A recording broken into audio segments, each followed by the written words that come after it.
Karoline, the president posted on True Social that the voting underway in California is, quote, rigged. What evidence does he have of that, and what does it mean that mail-in ballots in that state are under legal and criminal review? By whom and why? And also, in this vein, does the White House still plan to issue an executive order banning mail-in voting, and what legal authority do you have to do that? The White House is working on an executive order to strengthen our elections in this country and to ensure that there cannot be blatant fraud, as we've seen in California with their universal mail-in voting system. It's absolutely true that there's fraud in California's elections. It's just a fact. It is just a fact. They have a universal mail-in voting system, which we know is ripe for fraud. And if you want to deny that, I'm happy to provide you all of the evidence for it. I'd be glad to send that to you after this briefing. Rigged. Fraudulent ballots that are being mailed in the names of other people, in the names of illegal aliens who shouldn't be voting in American elections. There's countless examples, and we'd be happy to provide them. As for executive action the White House is taking, yes, we are looking into that. And like any executive order, of course, any executive order the president signs is within his full executive authority and within the confines of the law. Zohran Mamdani blamed the president for bomb threats and intimidation at polling locations. He said, quote, part of the general approach of the Trump administration has taken to intimidate voters with baseless allegations of voter fraud as a means of trying to repress the voice of Americans across this country. I want to give you a chance to respond to that. Yeah, I saw those comments from Mamdani. I think they are completely irresponsible, and they are based on zero evidence. And I think this is just another example of how the Democrat Party unfortunately stands for nothing. All they stand against is President Donald Trump. And I think it's quite sad to see that we have someone at the top of the ticket on an election day today saying such things about the president when he obviously had absolutely nothing to do with those threats. The president suggested that if Mamdani wins, that he would cut federal funding to New York. How much funding would be impacted? What would be impacted there? Well, look, we won't get ahead of the election results, nor will I speak to what the president may do in the future. We'll see how tonight goes, and then I'll let him speak on it further. And why did the administration exclude Democratic lawmakers last week? There was a briefing about U.S. strikes on alleged drug trafficking boats. Why were those Democrats excluded? The administration has briefed Congress on these matters 8 separate times, and Democrats have been included in those briefings. In fact, I know that Secretary Rubio will be on Capitol Hill tomorrow to brief the Gang of 12, which includes Democrats as well. So the president's made it very clear, if senators want to understand the administration's operations against narco drug traffickers, we are very happy to speak with them about that, and we will continue to do so. But we've been incredibly transparent. As I said, there's been 8 briefings on this topic, with the 9th coming tomorrow.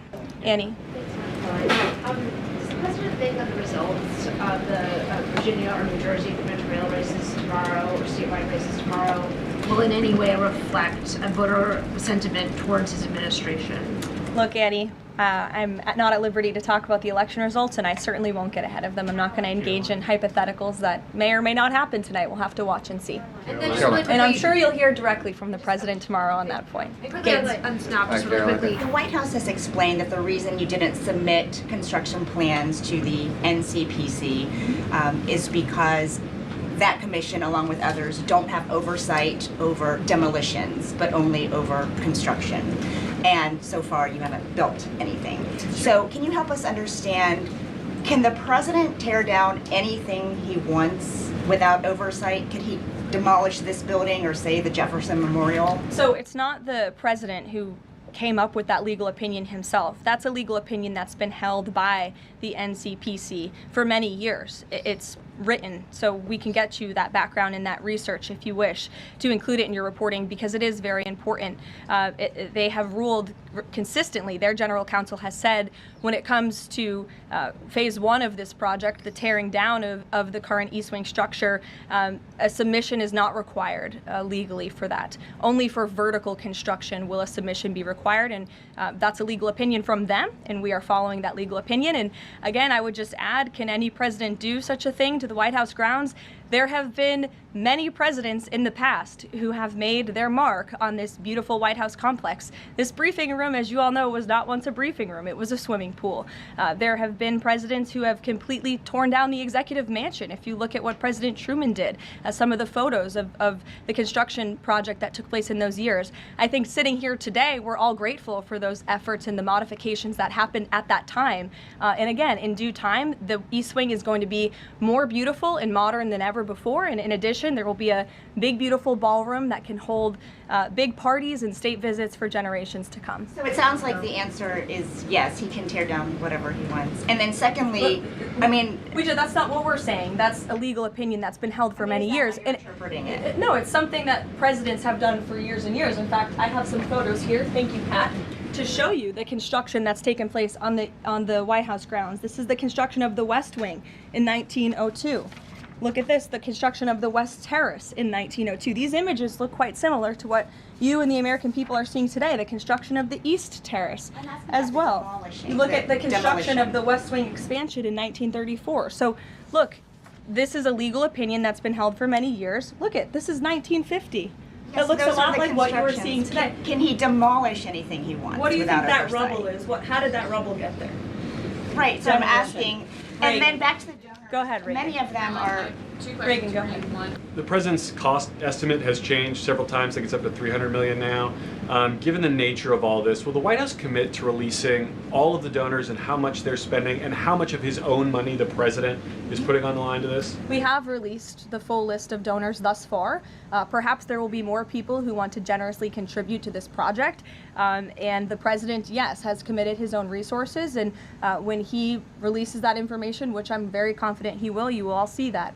We'll see a dollar figure from the president. Yes, you will. And I would also just add the president has been incredibly transparent. I would reject any notion otherwise when it comes to this ballroom project. It's something he personally has obviously taken an interest into and has talked with all of you in this room many times about. You have seen the model in the Oval Office. Last night he showed that for you. But when this plan was presented and when these renderings, as soon as they were complete, the president directed me to come out here and to share them with all of you. I did an entire opening remarks about what this ballroom project was going to look like. With any construction project, there are changes over time as you assess what the project is going to look like, and we'll continue to keep you apprised of all of those changes, but just trust the process. This is going to be a magnificent addition to the White House for many years to come, and it's not costing the taxpayers anything. The president is privately funding this ballroom addition to the White House grounds. Jennifer.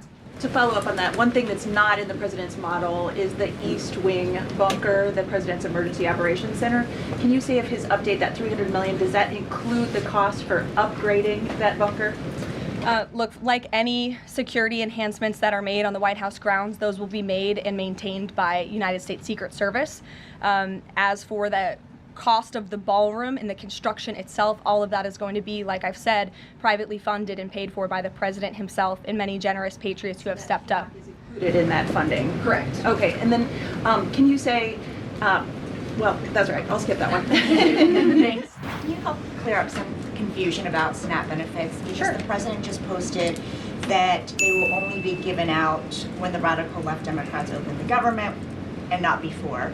But just yesterday, the administration said it would comply with a court order to expend the full amount of SNAP contingency funds by end of business day yesterday. So did the administration distribute that money or defy that court order? No, the administration is fully complying with the court order. I just spoke to the president about it. The recipients of these SNAP benefits need to understand it's going to take some time to receive this money because the Democrats have forced the administration into a very untenable position. We are digging into a contingency fund that is supposed to be for emergencies, catastrophes, for war. And the president does not want to have to tap into this fund in the future, and that's what he was referring to in his Truth Social post. So the Department of Agriculture, as for the latest SNAP payment in the judge's order, put out guidance to states today on how to get that money to the recipients of SNAP.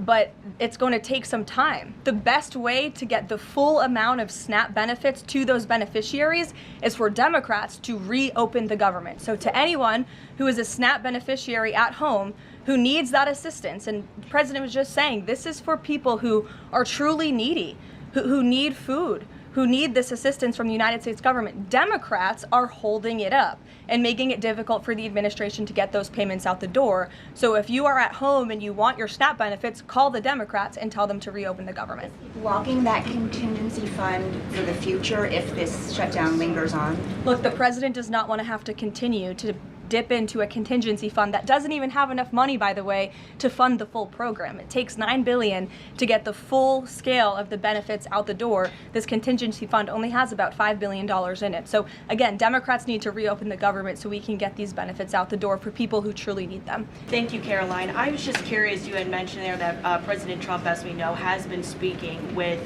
Republican leaders in Congress about reopening the government. Is he involved in any other negotiations, and is he prepared to sign something if a deal does come out by the end of this week? On top of that, with SNAP benefits, does he have any authorities or considering any authority there to release more funds to help people who are desperately needing these benefits? So look, I think I've already answered the question on SNAP. We're complying with the court's order and we're getting that partial payment out the door as much as we can and as quickly as we can, but it's going to take some time because again, this is a prorated payment that we're tapping into a contingency fund for. The best way to get those payments out the door is for Democrats to reopen the government. But yes, the president is in constant communication with his friends on Capitol Hill. They know, they call, he answers, he picks up the phone. He's a very transparent president in that way. And as soon as the Democrats pass the clean continuing resolution, President Trump will be here to sign it. Is there anything that prompted the president's tweet this morning? Because it did seem, quite different from some of his other communications about SNAP. It seemed a little bit out of the left field. I'm just wondering if he had a conversation or if there's anything you're aware of that caused him to decide to, at around 11 o'clock, to send out that message. Look, the president is constantly well read on the news, as you know. And he is very much aware we are in day 35 of a government shutdown in which these SNAP benefits, we're pushing them out the door. USDA put out that guidance to the states this morning. The president was aware of that, and he wants to make it very clear that these benefits are in jeopardy because of the Democrats, and they should just open the government so that we can continue getting these funds out the door in an easier and more efficient way. The DOJ may be releasing the list of Jeffrey Epstein's clients. Will that really happen? It's sitting on my desk right now to review. That's been a directive by President Trump. I'm reviewing that. I'm reviewing JFK files, MLK files. That's all in the process of being reviewed because that was done at the directive of the president from all of these agencies. So have you seen anything that you said, oh my gosh? Not yet. Okay. Well, we'll check back with you. Now to the breaking news overnight about the Jeffrey Epstein files and the conspiracy theories officially being rejected. Overnight, the FBI and Justice Department releasing 11 hours of footage they say helps confirm notorious financier Jeffrey Epstein died by suicide in his Manhattan jail cell in 2019, awaiting his sex trafficking trial. According to a memo detailing the findings, investigators found the video showed no one entering the area in the overnight hours before Epstein was found unresponsive. But perhaps the biggest bombshell, investigators say they found no incriminating client list of Epstein's, no credible evidence that Epstein blackmailed prominent individuals, and no evidence that could predicate an investigation against uncharged third parties. Karoline, the DOJ and FBI have now concluded there was no Jeffrey Epstein client list. What do you tell MAGA supporters who say they want anyone involved in Jeffrey Epstein's alleged crimes to be held accountable? This administration wants anyone who has ever committed a crime to be held accountable, and I would argue this administration has done more to lock up bad guys than certainly the previous administration. And the Trump administration is committed to truth and to transparency. That's why the Attorney General and the FBI Director pledged at the President's direction to do an exhaustive review of all of the files related to Jeffrey Epstein's crimes and his death. And they put out a memo in conclusion of that review. There was material they did not release because, frankly, it was incredibly graphic and it contained child pornography, which is not something that's appropriate for public consumption. But they committed to an exhaustive investigation. That's what they did, and they provided the results of that. That's transparency. Follow up on that, Sure. Karoline. Okay, so the FBI looks at the circumstances surrounding the death of Jeffrey Epstein. According to the report, this systematic review revealed no incriminating client list. So what happened to the Epstein client list that the Attorney General said she had on her desk? Well, I think if you go back and look at what the Attorney General said in that interview, which was on your network on Fox I've News. got the quote. Go ahead. John Roberts said, DOJ may be releasing the list of Jeffrey Epstein's clients. Will that really happen?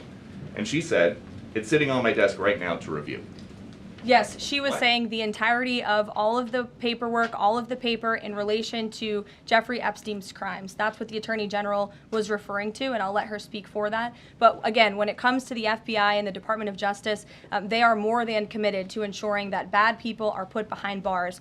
They have an operation going on right now called Summer Heat, which has our murder rate trending in the lowest direction in United States history. Their emphasis on violent crime and locking up violent criminals has led to the arrest of 14,000 violent criminals. That's a 62% increase from the same time period last year. So this Attorney General and the FBI Director are committed to putting bad people behind bars where they belong.